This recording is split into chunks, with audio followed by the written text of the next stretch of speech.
गुरुर्ब्रह्मा गुरुर्विष्णुर् गुरुर्ब्रह्मा गुरुर्विष्णुर् गुरुर्देवो महेश्वरः गुरुर्देवो महेश्वरः गुरुसाक्षात् परब्रह्म गुरुर्साक्षात् परब्रह्म तस्मै श्री गुरवे नमः तस्मै श्री गुरवे नमः। ॐ नमो भगवते वासुदेवाय ॐ नमो भगवते वासुदेवाय ॐ नमो भगवते वासुदेवाय ॐ नमो भगवते वासुदेवाय ॐ नमो भगवते वासुदेवाय वासुदेवाय वासुदेवाय। प्रेम से बोलो श्री कृष्ण भगवान की जय, भोलेनाथ भंडारी की जय। एक बार बोल दो ना राधे राधे। मित्रों, 27वें अध्याय में हमने आपको कथा का आनंद दिया था। यह प्रचार नाम का मेरा भाई है और तू मेरी बहन बन जा।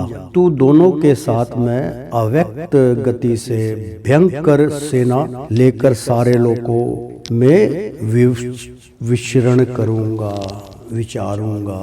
तो मित्रों, 27वें अध्याय में हमने यहाँ तक कथा का आयोजन किया था।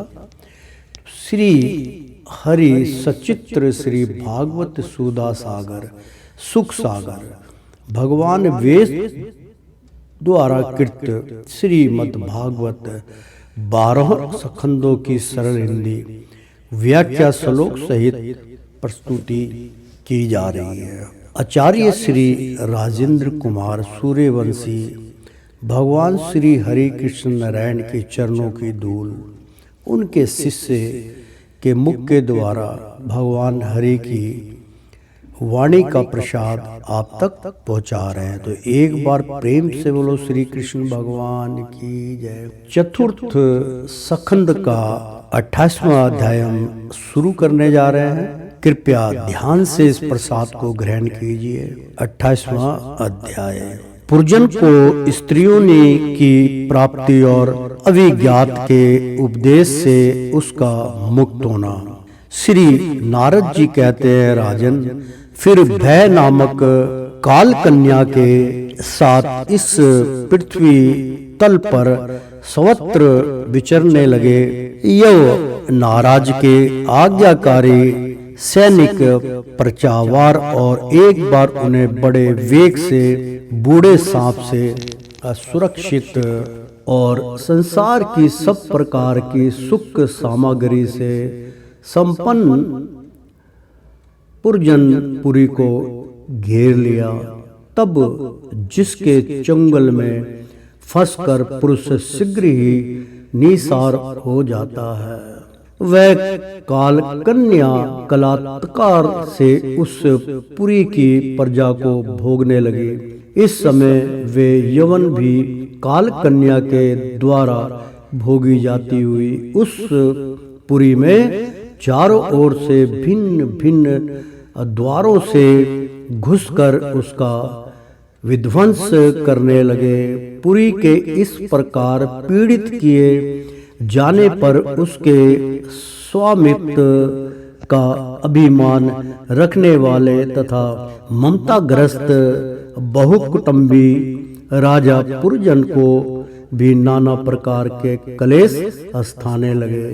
काल कन्या के आलिंगन करने से उसकी सारी स्त्री नष्ट हो गई तथा अत्यंत विश्वासक्त होने के कारण वह बहुत दिन हो गया उसकी विवेक शक्ति नष्ट हो गई।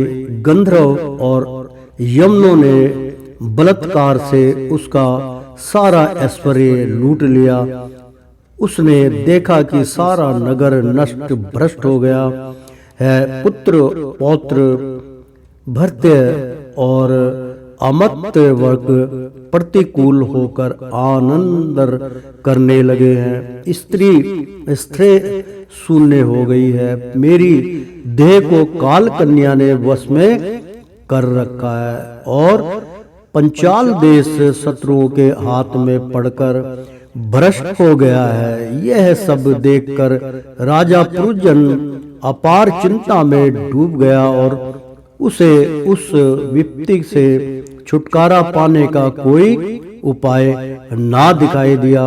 काल कन्या ने जिन्हें निस्सार कर दिया था, उन्हीं भोगों की लालसा से वह दीन था। अपनी पारलौकिक की गति और बंधुजनों के स्नेह से वंचित रहकर उसका चित्त केवल स्त्री और पुत्र के लालन पालन में ही लगा हुआ था। ऐसी अवस्था में उनसे बिछड़ने की इच्छा ना होने पर भी उसे उस पुरी को छोड़ने के लिए बाध्य होना पड़ा, क्योंकि उसे गंधर्व और यमनों ने घेर रखा था तथा काल कन्या ने कुचल दिया था।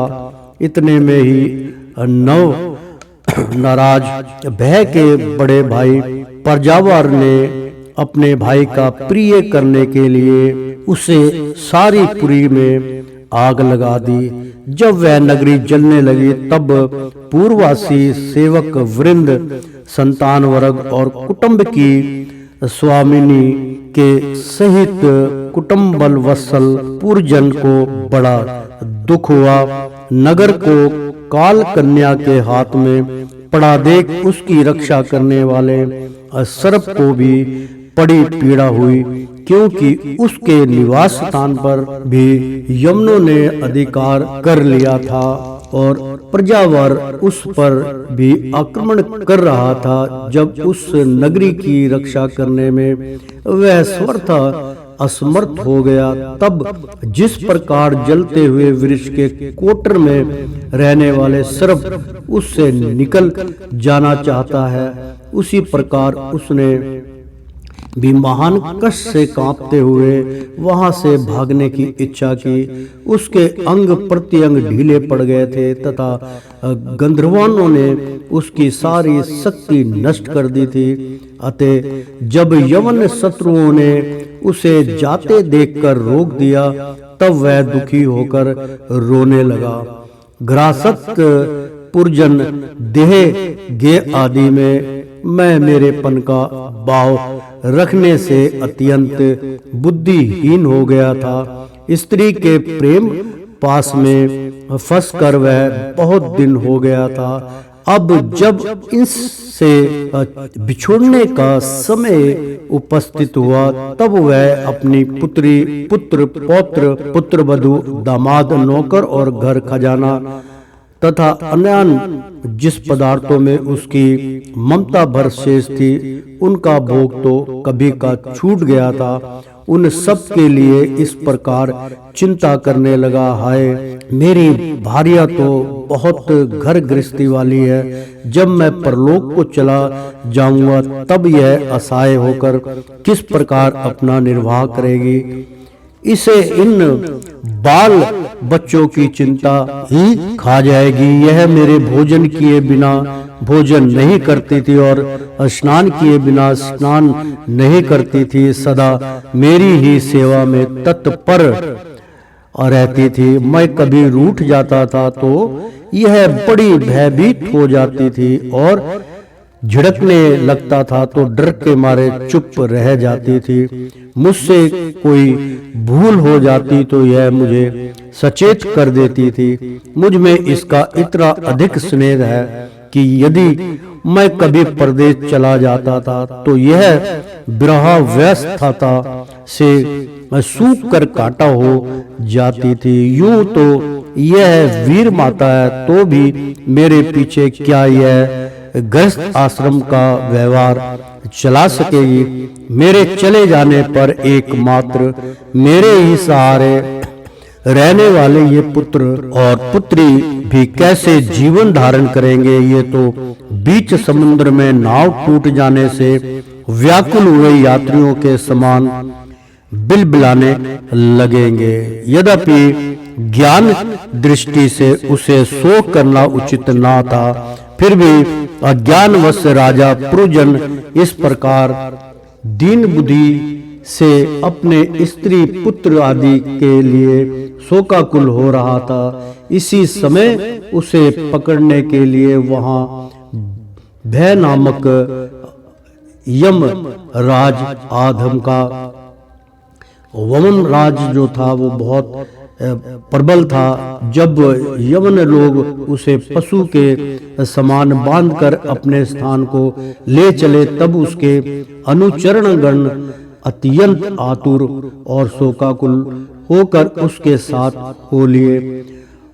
यमनों द्वारा रोका हुआ सर्प भी उस पुरी को छोड़कर इन सब के साथ ही चल दिया। इसके जाते ही सारा नगर छिन्न भिन्न होकर अपने कारण में लीन हो गया। इस प्रकार महाबली यमन राज के बलपूर्वक खींचने पर भी राजा पुरुजन ने अज्ञानवश अपने हितैषी एवं पुराने मित्र अभिज्ञात का स्मरण नहीं किया।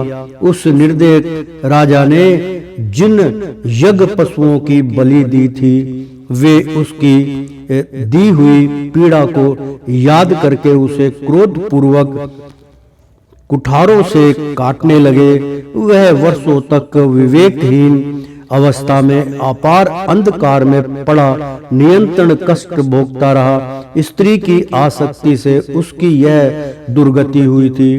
अंत समय में भी पुरुजन को उसी का चिंतन बना हुआ था, इसलिए दूसरे जन्म में वह नृप श्रेष्ठ विद्रभ्राजन के यहाँ सुंदरी कन्या होकर उत्पन्न हुआ। मित्रों, उसका जो जिस तरीके से पापी करता था, उसका जो दूसरा जन्म हुआ वो स्त्री का हुआ, तो सुंदरी कन्या का होकर उत्पन्न हुआ। जब यह विद्रभनी नंदिनी विवाह योग्य हुई, तब विद्रभ्राजा ने घोषित कर दिया कि इसे सर्वश्रेष्ठ प्रकामी वीर की ब्याह सकेगा। तब शत्रुओं के नगरों को जीतने वाले पांड्यनेश्वर नरेश महाराज मलध्वज ने समर भूमि में समस्त राजाओं को जीतकर उसके साथ विवाह किया।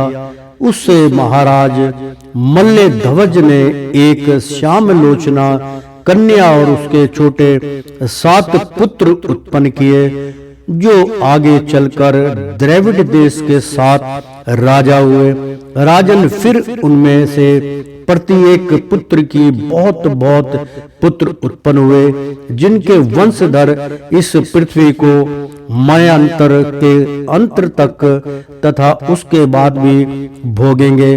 राजा मल्लध्वज की पहली पुत्री बड़ी वर्तशिला थी। उसके साथ अगस्त ऋषि का विवाह हुआ। उससे उनके दृढ़चयुक्त नाम का पुत्र हुआ और दृढ़चयुक्त के इधमवाह हुआ। अंत में राजश्री मल्लध्वज पृथ्वी को पुत्रों में बांटकर भगवान श्री कृष्ण की आराधना करने की इच्छा से मल्ल पर्वत पर चले गए। उस समय चंद्रिका जिस प्रकार चंद्रदेव का अनुसरण करती है, उसी प्रकार मतलोचना वैद्य बनी अपने घर पुत्र और समस्त भोगों को तिला जली दे पांड्य नरेश का अनुगमन किया।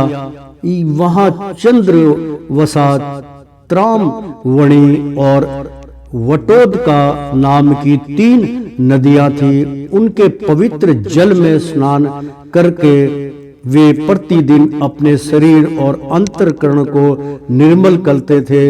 वहां रहकर उन्होंने कंद बीज मूल फल पुष्प पत्ते तृण और जल से ही निर्वाह करते हुए बड़ा कठोर तप किया। इससे धीरे धीरे उनका शरीर बहुत सूख गया। महाराजा मल्ले ध्वज ने सर्वत्र समदृष्टि रखकर शीत उष्ण वर्षा आयु भूख प्यास प्रिय अप्रिय और दुख सुख आदि सभी इंद्रियों को जीत लिया। तप और उपासना से वासनाओं को निर्मूल कर तथा यम नियम आदि के द्वारा इंद्रियां प्राण और मन को वश में करके वे आत्मा में ब्रह्मा भावना करने लगे। इस प्रकार 100 दिव्य वर्षों तक स्थान गुण के समान निश्चल भाव से एक ही स्थान पर बैठे रहे। भगवान वासुदेव में सुदृढ़ प्रेम हो जाने के कारण इतने समय तक उन्हें शरीर का भी भान ना हुआ। राजन, गुरु स्वरूप साक्षात श्री हरि के उपदेश किए हुए तथा अपने अंतःकरण में सब और स्फुरित होने वाले विशुद्ध विज्ञान दीपक से उन्होंने देखा कि अंतःकरण की वृत्ति का प्रकाशक आत्मा सब प्रसादता की भांति देह आदि समस्त उपाधियों में व्याप्त तथा उनके पृथक भी है। ऐसा अनुभव करके ये सब ओर से उदासीन हो गए। फिर अपनी आत्मा को पर ब्रह्मा में और पर ब्रह्मा को आत्मा में अभिन्न रूप से देखा और अंत में इस अभेद चिंतन को भी त्याग कर सर्वथा शांत हो गए। राजन, इस समय पति पर्यायण वैद्य भी सब प्रकार के भोगों को त्याग कर अपने परम धर्म यज्ञ पति मल्ले ध्वज की सेवा बड़े प्रेम से करती थी। वर चीर वस्त्र धारण किए रहती, वस्त्र उपवास्य आदि के कारण उसका शरीर अत्यंत कुश हो गया था और सिर के बाल आपस में उलझ जाने के कारण उनमें लटे पड़ गई थी। इस प्रकार इस समय अपने प्रतिदेव के पास वह अहंकार भाव को प्राप्त घूम रही थे। अग्नि के समीप अग्नि की शांत शिखा के समान सुशोभित हो रही थी। उसके पति परलोकवासी हो चुके थे, परंतु पूर्ववत स्थिर आसन से विराजमान थे। इस रहस्य को ना जानने के कारण वह उनके पास जाकर उनकी पूर्ववत सेवा करने लगी। चरण सेवा करते समय जब उसे अपने पति के चरणों में गर्मी बिल्कुल नहीं मालूम हुई, तब तो वह झुंड से बिछड़ी हुई मिर्गी के समान चित्त में अत्यंत व्याकुल हो गई। उस विहड़ वन में अपने को अकेली और दीन अवस्था में देखकर वह बड़ी शोकाकुल हुई और आंसुओं की धारा से सपनों को भिगोती हुई बड़े जोर जोर से रोने लगी। वह बोली, राजश्रेय उठिए उठिए, समुद्र से घिरी हुई यह वसुंधरा लुटेरों और धार्मिक राजाओं से भयभीत यानी कि अधार्मिक राजाओं से भयभीत हो रही है। आप इसकी रक्षा कीजिए। पति के साथ वन में गई हुई वह अबला इस प्रकार विलाप करती पति के चरणों में गिर गई और रो रो कर आंसू बहाने लगी। लकड़ियों की चिता बनाकर उसने उस पर पति का शव रखा और अग्नि लगाकर विलाप करते करते स्वयं सती होने का निश्चय किया। राजन, इसी समय उसका कोई पुराना मित्र एक आत्मज्ञानी ब्राह्मण वहां आया। उसने उस रोती हुई अबला को मधुर वाणी से समझाते हुए कहा। ब्राह्मण ने कहा, तू कौन है, किसकी पुत्री है और जिसके लिए तू शोक कर रही है वह यह सोया हुआ पुरुष कौन है? क्या तू मुझे नहीं जानती? मैं वही तेरा मित्र हूँ जिसके साथ तू पहले विचारा करती थी। सखे, क्या तुम्हें अपनी याद आती है? किसी समय मैं तुम्हारा अविज्ञात नाम का सखा था और तुम पृथ्वी के भोग भोगने के लिए निवास स्थान की खोज में मुझे छोड़कर चले गए थे। अरे पहले मैं और तुम एक दूसरे के मित्र एवं मानसिक निवासी हंस थे। हम दोनों सहस्त्रों वर्षों तक बिना किसी निवास स्थान के ही रहे थे, किंतु मित्र तुम विषय भोगों की इच्छा से मुझे छोड़कर यहाँ पृथ्वी पर चले आए। यहाँ घूमते घूमते तुमने एक स्त्री का रचा हुआ स्थान देखा। उसमें 5 बगीचे, 9 दरवाजे, 1 द्वारपाल, 3 परकोटे, 6 वैश्यकुल और 5 बाजार थे। वह 5 उपादान कारणों से बना हुआ था और उसकी स्वामिनी एक स्त्री थी। महाराज, इंद्रियों के 5 विषय उसके बगीचे थे, 9 इंद्रियां छिद्र द्वार थे, तेज, जल और अन्न 3 परकोटे थे, मन और 5 इंद्रियां, 6 वैश्यकुल थे, क्रिया शक्ति रूप कर्म इंद्रियां ही बाजार थी, 5 भूत की उसके कभी क्षीण न होने वाली उपादान कारण थे और बुद्धि शक्ति ही उसकी स्वामिनी थी।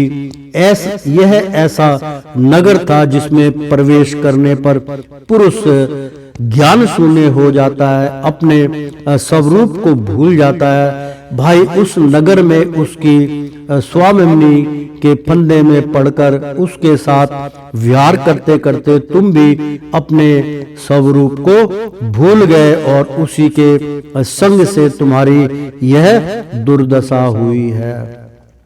देखो, तुम ना तो विद राज की पुत्री ही हो और ना यह वीर मल्लध्वज तुम्हारा पति है ही, जिसने तुम्हें 9 द्वारों के नगर में बंद किया था। उस पूर्वजनी के पति भी तुम नहीं हो। तुम पहले जन्म में अपने को पुरुष समझते थे और अब सती स्त्री मानते हो। यह सब मेरी ही फैलाई हुई माया है। वास्तव में तुम ना पुरुष हो ना स्त्री, हम दोनों तो हंस हैं। हमारा जो वास्तविक स्वरूप है उसका अनुभव करो। मित्र, जो मैं ईश्वर हूँ वही तुम जीव हो। तुम मुझसे भिन्न नहीं हो और तुम विचार पूर्वक देखो, मैं भी वही हूँ जो तुम हो। ज्ञानी पुरुष हम दोनों में कभी थोड़ा सा भी अंतर नहीं देखते। जैसे एक पुरुष अपने शरीर की परछाई को शीशे में और किसी व्यक्ति के नेत्र में भिन्न भिन्न रूप से देखता है, वैसे ही एक ही आत्मा विधा और अविधा की उपाधि के भेद से अपने को ईश्वर और जीव के रूप में 2 प्रकार से देख रहा है। इस प्रकार जब हंस ईश्वर ने उसे सावधान किया तब वह मानसरोवर का हंस जीव अपने स्वरूप में स्थित हो गया और उसे अपने मित्र के बिछोड़ से भूला हुआ आत्मज्ञान फिर प्राप्त हो गया। प्राचीन भाई, मैंने तुम्हें परोक्ष रूप से यह आत्मज्ञान का दिग्गज दर्शन कराया है, क्योंकि जगत करता जगदीश्वर को परोक्ष वर्णन ही अधिक प्रिय है। प्रेम से बोलो श्री कृष्ण भगवान की जय। ओ श्रीमन नारायण नारायण हरि हरि, तेरी लीला सबसे न्यारी न्यारी, बोलो हरि हरि। ओ श्रीमन नारायण नारायण हरि हरि। प्रेम से बोलो श्री कृष्ण भगवान की जय। एक बार बोल दो ना राधे राधे। मित्रों, चतुर्थ स्कंद का 29वां अध्याय हम शुरू करने जा रहे हैं। 28वां अध्याय समाप्त हुआ। पुरजनों पक्षायान का तात्पर्य। राजा प्राचीन भई ने कहा, भगवान, मेरी समझ में आपके वचनों का अभिप्राय पूरा नहीं आ रहा है। विवेकी पुरुष ही इसका तात्पर्य समझ सकते हैं। हम कर्म मोहित जीव है। श्री नारद जी ने कहा, राजन, पुरुजन नगर का निर्माता जीव है जो अपने लिए 1, 2, 3, 4 अथवा बहुत पैरों वाला या बिना पैरों का शरीर रूप पूर्ण तैयार कर लेता है। उस जीव का सका जो अविज्ञात नाम से कहा गया है वह ईश्वर है, क्योंकि किसी भी प्रकार के नाम, गुण अथवा कर्मों से जीवों को उसका पता नहीं चलता। जीवों ने जब सुख दुख रूप सभी प्राकृत विषयों को भोगने की इच्छा की, तब उसने दूसरे शरीर की अपेक्षा 9 द्वार, 2 हाथ और 2 पैर वाला मानव देह की पसंद किया। बुद्धि अथवा अविद्या को ही तुम पुरजनी नाम की स्त्री जानो। इसी के कारण देह और इंद्रियां आदि में मैं मेरेपन का भाव उत्पन्न होता है और पुरुष इसी का आश्रय लेकर शरीर में इंद्रियों द्वारा विषयों का भोगता है। 10 इंद्रियां की उसके मित्र हैं, जिनसे कि सब प्रकार के ज्ञान और कर्म होते हैं। इंद्रियों की वृत्तियां ही उसकी सखियां और प्राण अपान व्यान उदान, यानी कि प्राण वायु, अपान वायु और व्यान वायु उदान समारूप समान रूप एक जैसे 5 वृत्तियों वाला प्राण वायु ही नगर की रक्षा करने वाला 5 फन का सर्प है। दोनों प्रकार की इंद्रियों के नायक मन को ही 11वां महाबली योद्धा जानना चाहिए। शब्द आदि 5 विषय ही पंचाल देश है, जिसके बीच में वह 9 द्वारों वाला नगर बसा हुआ है। उस नगर में जो एक एक स्थान पर 2-2 द्वार बताए गए थे, वे 2 नेत्र गोलक, 2 नासिक छिद्र और 2 कर्ण छिद्र है। उनके साथ मुख, लिंग और गुर्दा, ये 3 और मिलाकर कुल 9 द्वार हैं। इन्हीं में होकर वह जीव इंद्रियों के साथ ब्रह्मा विष्णु में जाता है। इसमें 2 नेत्र गोलक, 2 नासिद्र और 1 मुख, ये 5 पूर्व के द्वारा है। दाहिने कान को दक्षिणा का और बाएं कान को उत्तर का द्वार समझना चाहिए। गुदा और लिंग ये नीचे के 2 छिद्र है। पश्चिम के द्वार है खक, दोक्ता और अभिमुखी नाम के जो 2 द्वार एक स्थान पर बतलाए थे, वे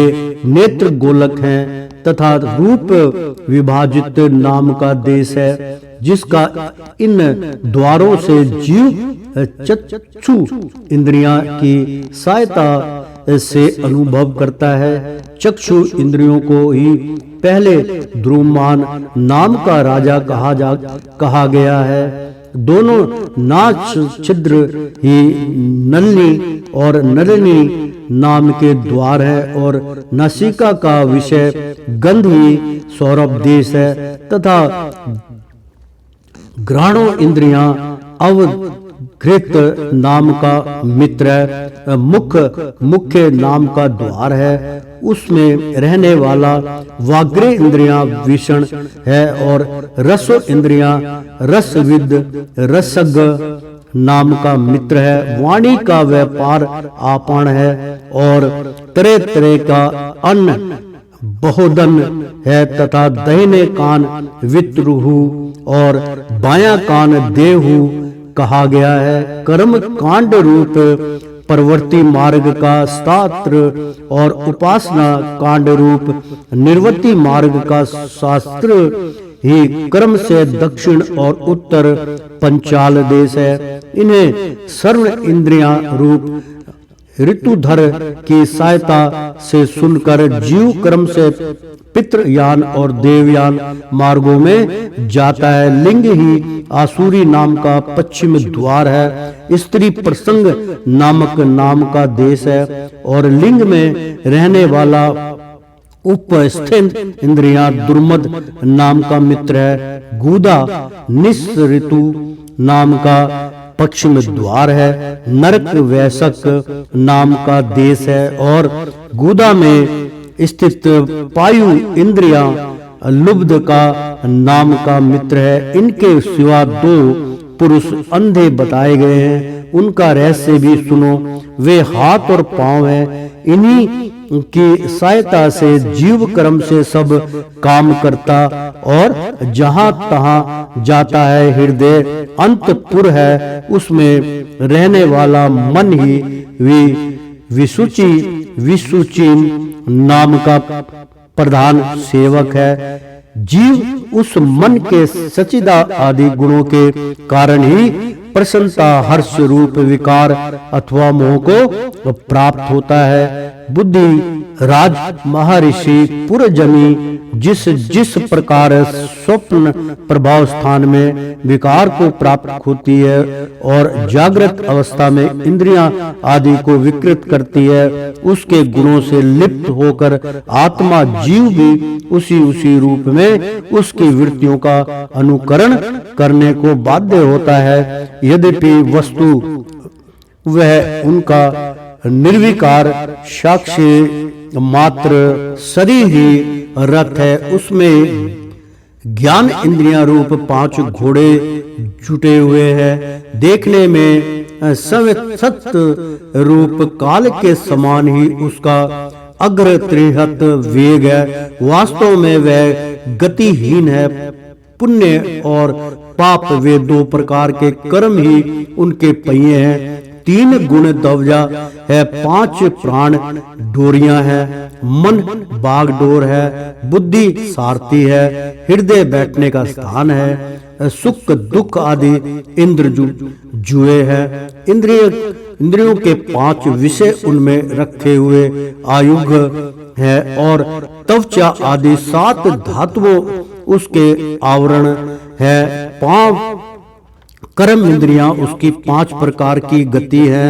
इस रथ पर चढ़कर रथी रूप यह जीव मृग तृष्णा के समान मिथ्या विषयों की ओर दौड़ता है। 11 इंद्रियां उसकी सेना है तथा 5 ज्ञान इंद्रियों के द्वारा उन इंद्रियों के विषयों को अन्याय पूर्वक ग्रहण करना ही उनका शिकार खेलना है।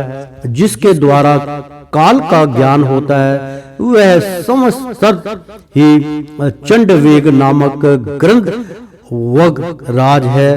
अर्थात मित्रों, जिसके द्वारा काल का ज्ञान होता है वह समय तत्सर ही चंडवेग नामक गंध्र वह राज है। उसके अधीन जो 360 गंधर्व बताए गए थे वे दिन है और 360 गंधर्व विद्या रात्रि है। ये बारी बारी से चक्कर लगाते हुए मनुष्य की आयु को हरते रहते हैं। विद्र अवस्था ही साक्षात काल कन्या है, उसे कोई भी पुरुष पसंद नहीं करता। तब मृत्यु रूप यमनराज ने लोक का संहार करने के लिए उसे बहन मानकर स्वीकार कर लिया। अधि मानसिक क्लेश और व्याधि रोग आदि शारीरिक कष्ट ही उस यमनराज के पैदल चलने वाले सैनिक है तथा प्राणियों को पीड़ा पहुंचाकर शीघ्र ही मृत्यु के मुख में ले जाने वाला शीत और उष्ण 2 प्रकार का जवर ही प्राजवार नाम का उसका भाई है। इस प्रकार यह देहाभिमानी जीव अज्ञान से आच्छादित होकर अनेक प्रकार के अधिभौतिक, आध्यात्मिक और अधिदैविक कष्ट भोगता हुआ 100 वर्ष तक मनुष्य शरीर में पड़ा रहता है। वास्तुतः तो वह निगुण है, किंतु प्राण, इंद्रियां और मन के धर्मों को अपने में आरोपित कर में मेरेपन के अभिमान से बंद कर शुद्र क्षुद्र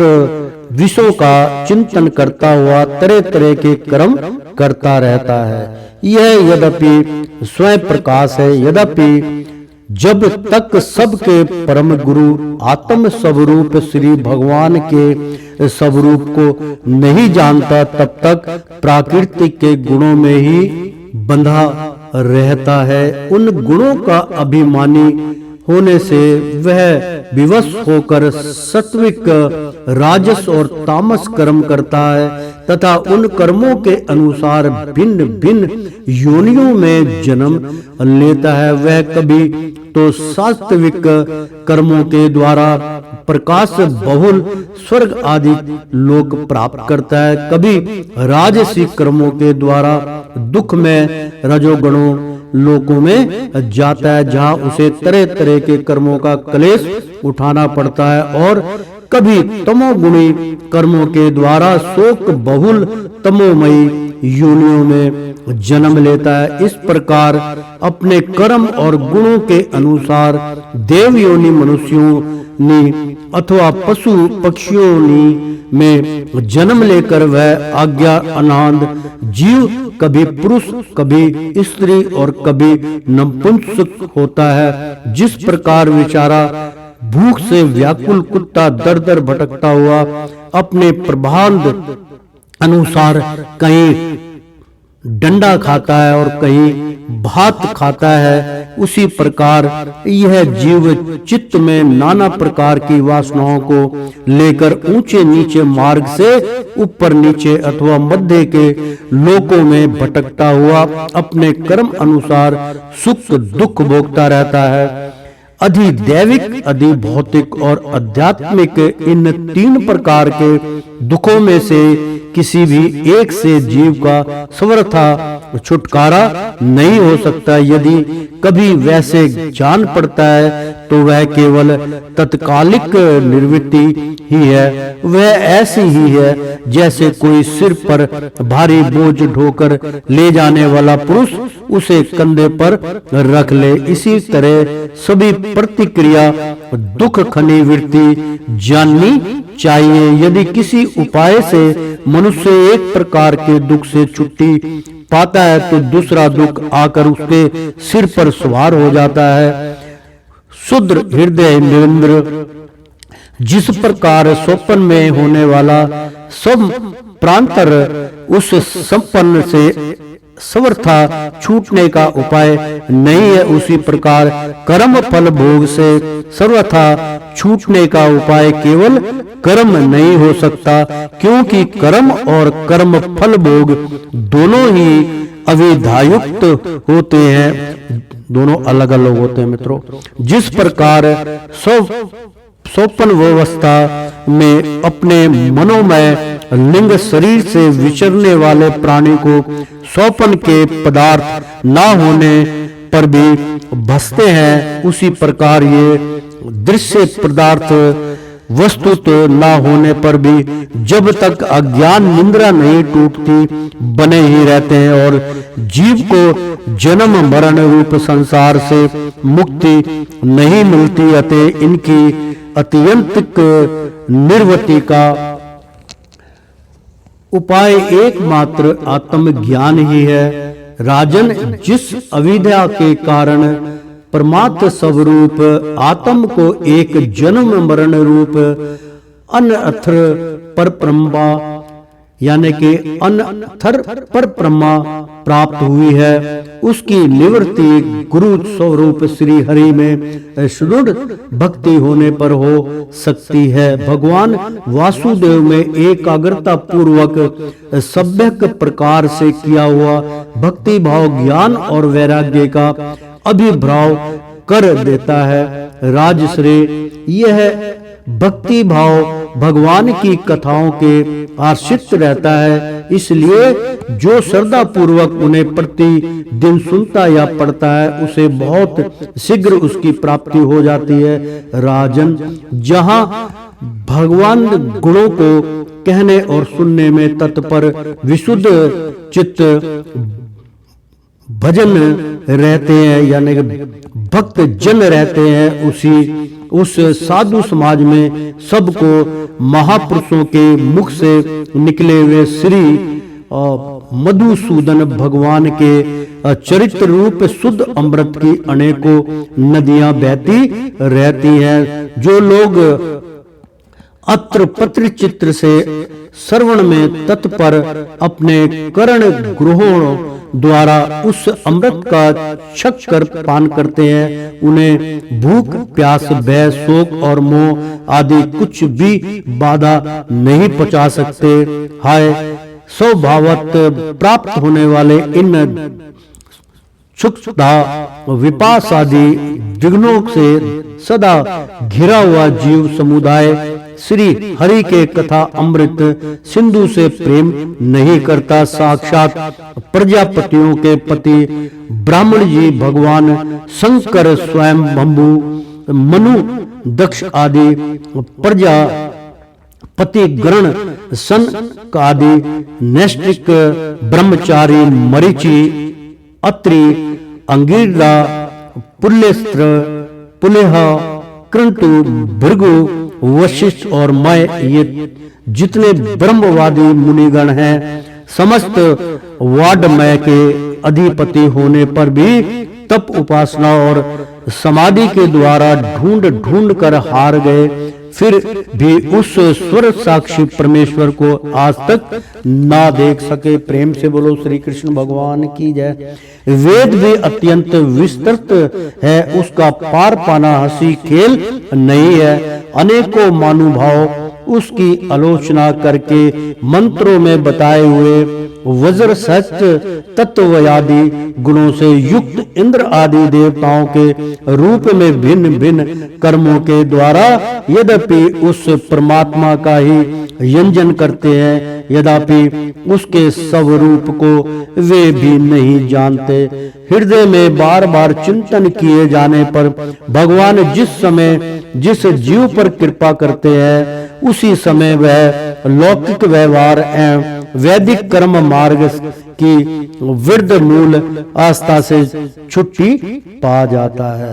ब्रह्मन तुम इन कर्मों में प्रस्तमार्थ बुद्धि मत करो, ये सुनने में ही प्रिय जान पड़ते हैं। परमार्थ का तो स्पर्श भी नहीं करते।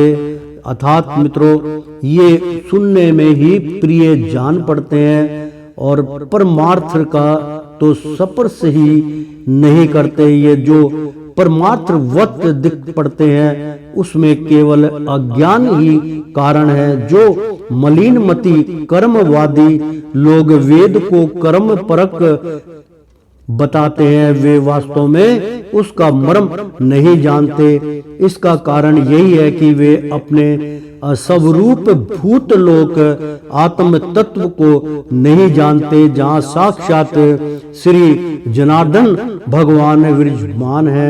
पूर्व की ओर अग्रभाग वाले कुशाओं से संपूर्ण भूमंडल को आच्छादित करके अनेकों पशुओं का वध करने से तुम बड़े कर्म विभानी और उद्यत हो गए हो, किंतु वास्तव में तुम्हें कर्म का उपासना किसी के भी रहस्य का पता नहीं है। वास्तव में कर्म तो वही है जिससे श्री हरि को प्रसन्न किया जा सके और विधा भी वही है जिससे भगवान में चित्त लगे। श्री हरि संपूर्ण देहधारियों के आत्मा नियामक और स्वतंत्र कारण है, अतः उनके चरण तल ही मनुष्य के एकमात्र आश्रय है और उन्हीं से संसार में सबका कल्याण हो सकता है। जिससे किसी को अणुमात्र भी भय नहीं होता, वही उसका प्रियतम आत्मा है। ऐसा जो पुरुष जानता है वही ज्ञानी है और जो ज्ञानी है वही गुरु एवं साक्षात श्री हरि है। श्री नारद जी कहते हैं, पुरुष श्रेष्ठ, यहाँ तक जो कुछ कहा गया उससे तुम्हारे प्रश्न का उत्तर हो गया। अब मैं एक भली भांति निश्चित किया हुआ गुप्त साधन बताता हूँ, ध्यान देकर सुनो। पुष्प वाटिका में अपनी हरनी के साथ विहार करता हुआ एक हिरन मस्त घूम रहा है। वह दूब आदि छोटे छोटे अंगरों को अंकुर जो होते हैं जी, अंकुर चर रहा है, उसके कान भौरों के मधुर गुंजार में लगे रहे हैं। उसके सामने ही यानी कि उसके सामने ही दूसरे जीवों को मारकर अपना पेट पालने वाला भेड़िए ताक लगाए खड़े हैं और पीछे से शिकारी व्याधन ने बिंधने के लिए उस पर बाण छोड़ दिया, परंतु हरिण इतना बेसुध है कि उसे इसका कुछ भी पता नहीं है। एक बार इस हरिण की दशा पर विचार करो मित्रों। इसका तात्पर्य ये हुआ कि जिस प्रकार मृग अपनी खुशबू में घूमता रहता है और जिस प्रकार हिरन हिरनी के पीछे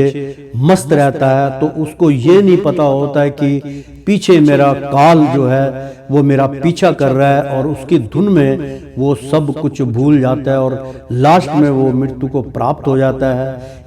तो कहने का तात्पर्य नारद जी स्पष्ट कह रहे हैं कि बंधुओं भक्तों, अपना हमेशा ध्यान रखो, प्रभु को कभी मत भूलो, क्योंकि एक मतलब जो है इसके अंदर बहुत दुआ था एक कि वृद्ध भयो सूझे नाही, वृद्ध भयो सूझे नाही, यानी कि गुरु ग्रंथ साहब का ये श्लोक था कि वृद्ध भयो सूझे नाही काल पड़ो है आन, वृद्ध भयो सूझे नाही काल पड़ो है आन, काहे न भजे नैन बावरे काहे न भजे राम। तो मित्रों, वृद्ध अवस्था होने के पश्चात भी वो भूला बैठा है कि मेरी अवस्था तो अभी 30 वर्ष की है, अब 20, मैं तो किशोर हूँ। इस बात को भूल कर वो वृद्ध अवस्था तक पहुंच गया और काल उसके इर्द गिर्द जो है घूम रहा है और उसको खबर नहीं।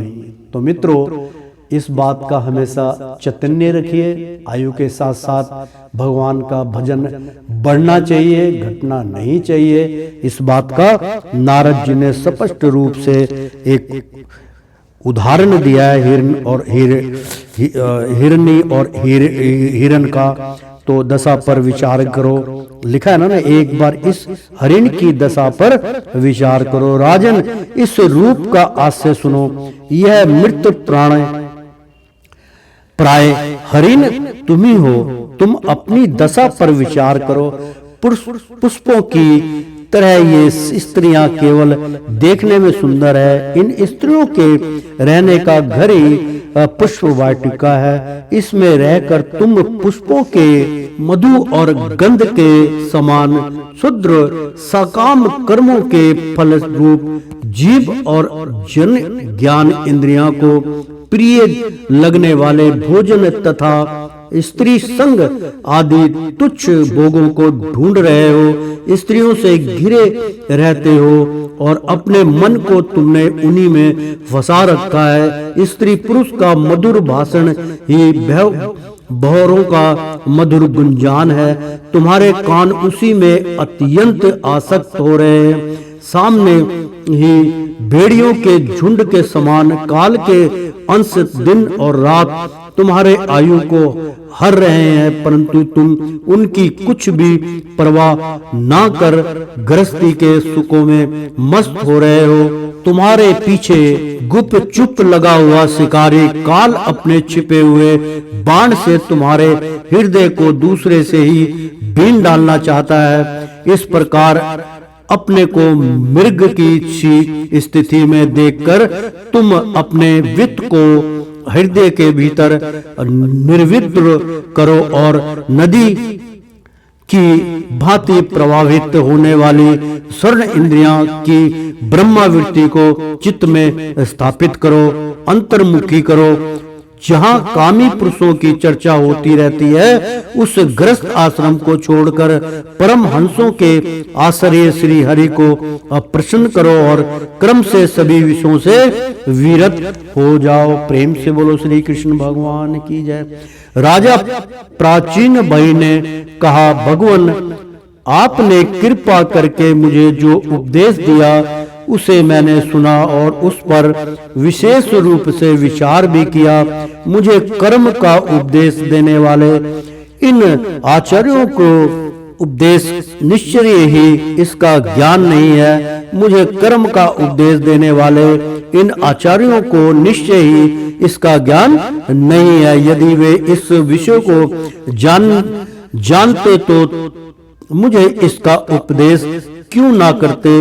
विपर मेरे उपाध्यायों से आत्म तत्व के विषय में मेरे हृदय में जो महान संशय खड़ा कर दिया है उसे आपने पूरी तरह से काट दिया।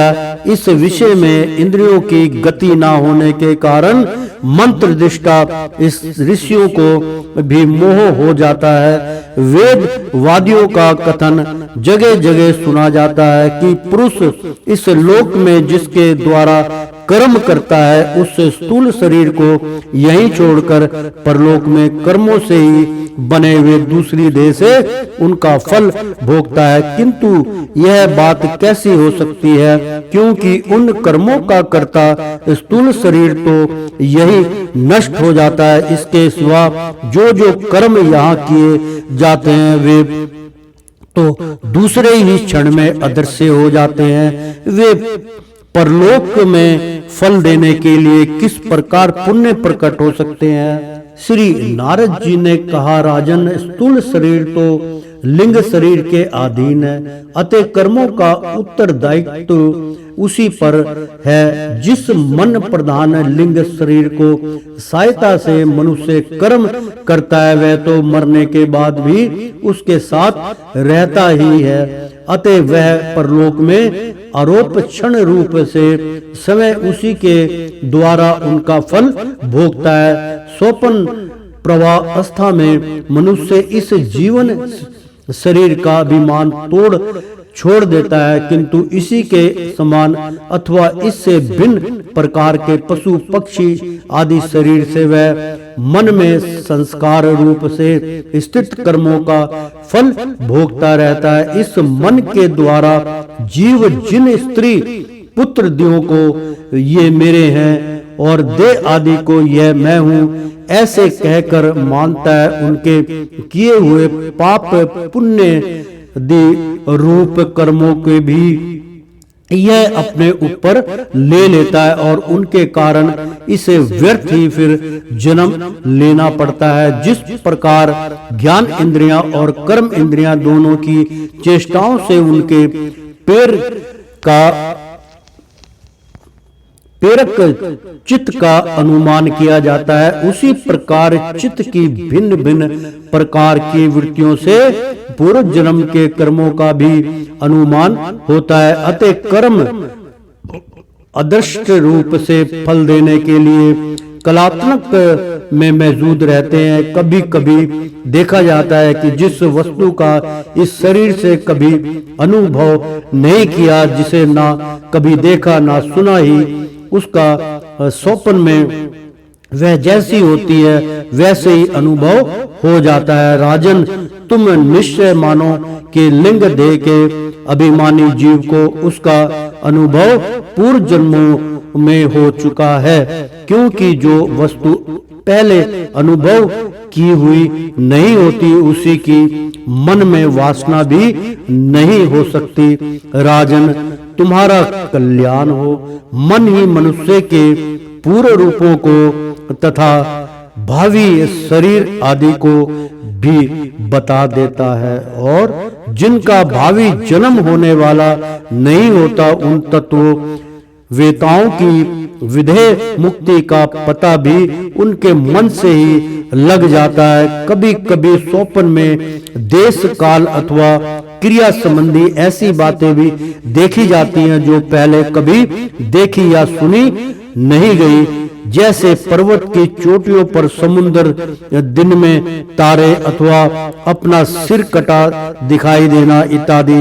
इनके देखने में निद्रा दोष को ही कारण मानना चाहिए। मन के सामने इंद्रियों से अनुभव होने योग्य पदार्थ ही भोग रूप में बार बार आते हैं और भोग समाप्त होने पर चले जाते हैं। ऐसा कोई पदार्थ नहीं आता जिसका इंद्रियों से अनुभव ही ना हो सके। इसका कारण यही है कि सब जीव मान सहित हैं, साधारण तथा तो सब पदार्थों का क्रम से ही भान होता है, किंतु यदि किसी समय भागवत चिंतन में लगा हुआ मन विशुद्ध सत्वों में स्थित हो जाए तो उसमें भगवान का संसर्ग होने से एक साथ समस्त विश्व का भी भान हो सकता है। जैसे रहु दृष्टि का विषय ना होने पर भी प्रकाशात्मक चंद्रमा के सर्ग संगर से देखने लगता है। राजन, जब तक गुणों का परिणाम बुद्धि, मन, इंद्रियां और शब्द आदि विषयों का संघात यह अनादि लिंग देह बना हुआ है, तब तक जीव के अंदर स्थूल देह के प्रति मेरा इन भाव का अभाव नहीं हो सकता।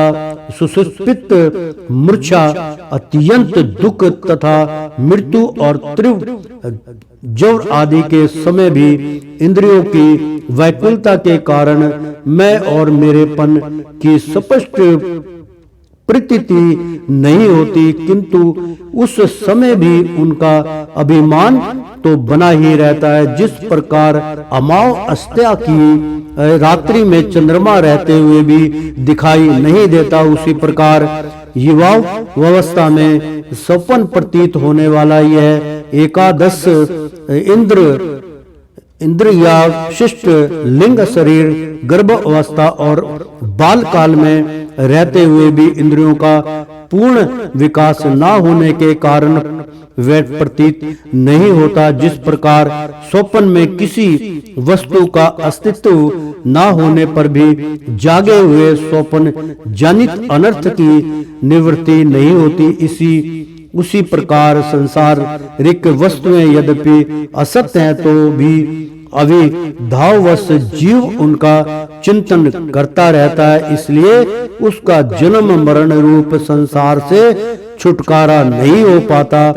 इस प्रकार पंच मात्राओं से बना हुआ तथा 16 तत्वों के रूप में विकासित यह त्रिगुणमय संघात ही लिंग शरीर है। यही चेतना शक्ति से युक्त होकर जीव कहा जाता है। इसी के द्वारा पुरुष भिन्न भिन्न दोहों को ग्रहण करता और त्यागता रहता है तथा इसी से उसे हर्ष, शोक, भय, दुख और सुख आदि का अनुभव होता है। जिस प्रकार जोक जब तक दूसरे तृण को नहीं पकड़ लेती तब तक पहले को नहीं छोड़ती, उसी प्रकार जीव समृद्ध काल उपस्थित होने पर भी जब तक देहारंभक कर्मों की संपत्ति होने पर दूसरा शरीर प्राप्त नहीं कर लेता तब तक पहले शरीर के अभिमान को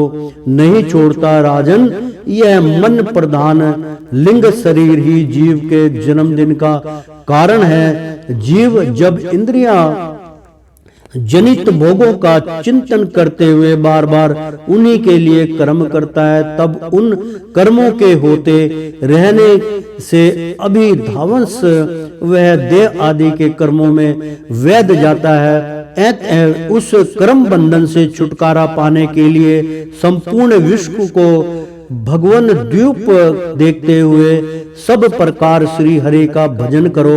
उन्हीं से इसी विश्व की उत्पत्ति और स्थिति होती है तथा उन्हीं में लय होती है और लय लग जाती है। श्री मैत्री जी कहते हैं, विदुर जी, भक्त श्रेष्ठ श्री नारद जी ने राजा प्राचीन भाई को जीव और ईश्वर के स्वरूप का दिव्य दर्शन कराया। फिर वे उनसे विदा लेकर और सिद्ध लोक को चले गए। तब राजश्री प्राचीन भाई भी प्रजापालक का भार अपने पुत्रों को सौंपकर तपस्या करने के लिए कपिल आश्रम को चले गए। वहां उन वीरवर ने समस्त विषयों की आसक्ति छोड़ एकाग्र मन से शक्ति पूर्वक श्री हरि के चरण कलमों का चिंतन करते हुए सारूप्याग पद प्राप्त किया। निष्पाप विदुर जी देव ऋषि नारद के प्रोचक रूप से कहे हुए इन आत्मज्ञान को जो पुरुष सुनेगा या सुनाएगा वह शीघ्र ही लिंग देह के बंधन से छूट जाएगा। देव ऋषि नारद के मुख से निकला हुआ यह आत्मज्ञान भगवान मुकुंद के यश से संबंध होने के कारण त्रिलोकी को पवित्र करने वाला अंतरकरण का शोधक तथा परमात्मा पद को प्रकाशित करने वाला है। जो पुरुष उसकी कथा सुनेगा यह समस्त बंधनों से मुक्त हो जाएगा और फिर उसे इस संसार चक्र में नहीं भटकना पड़ेगा। विदुर जी गृहस्थ आश्रम पुरजन के रूपक से परोक्षक रूप में कहा हुआ यह अद्भुत आत्मज्ञान मैंने गुरु जी की और कृपा से प्राप्त किया था। उसका तात्पर्य समझ लेने से बुद्धि युक्त जीव का देह विभामान निवृत्त हो जाता है तथा उसका परलोक में जीव किसी प्रकार कर्मों का फल भोगता है, यह संशय भी मिट जाता है। प्रेम से बोलो श्री कृष्ण भगवान की जय। एक बार बोल दो ना राधे राधे। ओ श्रीमन नारायण नारायण हरि हरि, तेरी लीला सबसे न्यारी न्यारी, बोलो हरि हरि। ओ श्रीमन नारायण नारायण हरि हरि। प्रेम से बोलो श्री कृष्ण भगवान की जय। एक बार बोल दो ना राधे राधे, कृष्णम कृष्णम।